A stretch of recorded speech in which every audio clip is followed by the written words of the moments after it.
I mean, the Canucks, they got shut out by the Oilers.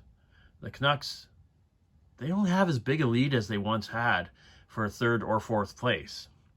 So the Leafs and the Jets can make a run at them. The Sens could even make a run at them. What we have for our first matchup here, though, we have the 6-9 Jets versus the 5-10 Habs. The Habs have the power play, so the Jets are going to have to sit one out, and I think I know who it's going to be. Big Air Bel Air. So we have a transition of two different teams going two different ways here. We have the Jets, who are making a push for the playoffs, while the Habs, they've just been sinking lower and lower.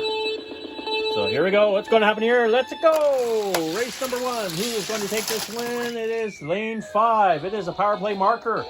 First score for Renault in a long while. Power play marker plus 2 blocks. So that is 2-0 for the Habs after 1 period. All right, so we move into the second period. It is 2-0 for the Canadians, the Habs. Jets on the power play. The Habs have decided to sit out the Cardia Asada. Hoping speed will be the key for a shorthanded marker. Let's go. Who's taking it? Wow, what the heck happened there? It is a shorthanded marker. It's not a shorthanded marker. Okay, I'm really confused here. That's the Kiefer Racers lane. And we have lanes 1 and 3 in lane 4. Well, judgment call here. It looks like a power play marker for the Jets. The Brick and Speed gets the power play. So it's 2.5 to 1 for the Habs.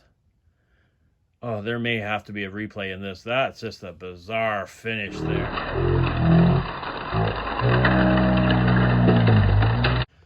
That had to have been one of the weirdest finishes for a race. Well, Brick and Speed's going to sit out for the third period. The Habs are up 2.5 to 1 over the Jets. Let's go! Habs back on the power play, and it is a shorthanded marker. It's the Cardia Asada just leaped over a couple lanes. We're getting some good bounce on this track in this race here. So the Jets get the shorthanded marker for the Big Air Bel Air, and the Habs get a half point for a block. And we are tied at 3. We have overtime, folks. We have overtime, and the Jets are going to have the power play going into overtime. Our second overtime matchup of the season coming up next. So for just the second time this season, we have overtime. We are tied at 3. Jets get the power play. What is going to happen here? Tied at 3. Let's go! And it is a power play marker for the Big Air Bel Air. And 2 blocks. Giving them a total of 2 points in the overtime to no points for the Habs. Big Air Bel Air gets the power play marker, and the Jets win this game 5-3. All right, we'll move on to the next matchup. All right, so we move into the final matchup of Week 16. We have a battle of 8 and 7 teams, the Leafs and the Sens.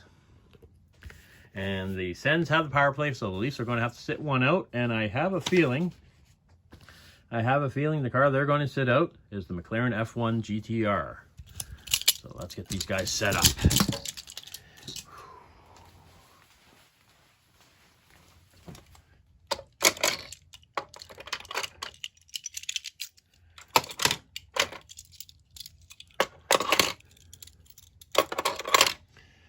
All right, so the Leafs shorthanded going up against the Sens on the power play. This is a big chance for the Leafs to make some moves on the standings. Here we go. And it is a big move indeed. Skull Crusher gets a shorthanded marker plus a half point. That is 2.5 to 0 for the Leafs. All right, we go into the second period. The Leafs are up 2.5 to 0 over the Sens. Sens are shorthanded now. The Leafs on the power play. Let's see how this ends up. Let's go!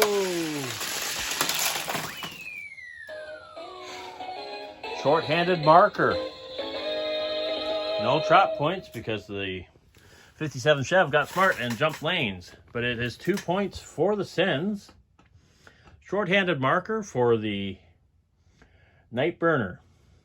So on another close matchup, the Leafs, short-handed now, they are up 2.5-2 over the Sens. Sens on the power play. How is this game going to finish? Let's go! And Roadster bite for the Senators. Oh, Roadster bite gets the power play marker plus 2 blocks. So that gives them 2 points, a total of 4 to finish. The Leafs do get a half point for the block on the dodge, but not enough. The final score, Sens 4, Leafs 3. Well, that's a shocker. We'll get the scores updated, and we'll be back with the standings in just a moment. And we get the updated standings. The Oilers have reclaimed first place, and they're up by a half point on the Flames. Oh, this is getting exciting. The top two are basically making it a 2-team race for the top spot. But let's look down at third place. Canucks were there. Canucks are in 5th place now. Look at that. The Leafs stayed the same. The Jets jumped over the Leafs and the Canucks. The Canucks are now in 5th place, and the Sens are right behind them. Habs and Nords are starting to close the gap. We have one more week of dirty racing to go before we switch into the clean speed to finish the season. Let's look at the overall standings. The Viper is extending its lead for the Flames. The 2013 SRT Viper sitting at 28 points. The McLaren, well, the Canucks were shut out, so he's stuck at 23 points. The Jaguar finally did some scoring. They're at 21 points. And look at that. The Roadster bite, the Chevy Impala. Even the Renault got into the action. The Skull Crusher. This is getting exciting. I still think the Viper is going to be untouchable, but the scoring race is getting a little bit more heated. Anyhow, thank you for watching Week 16 of the CDHWL. Be sure to like, subscribe, comment, share, tell all your friends. Be sure to come back, check out some of my other videos, and I will see you back here Week 17, the last week of the dirty races for the regular season. Thanks for watching.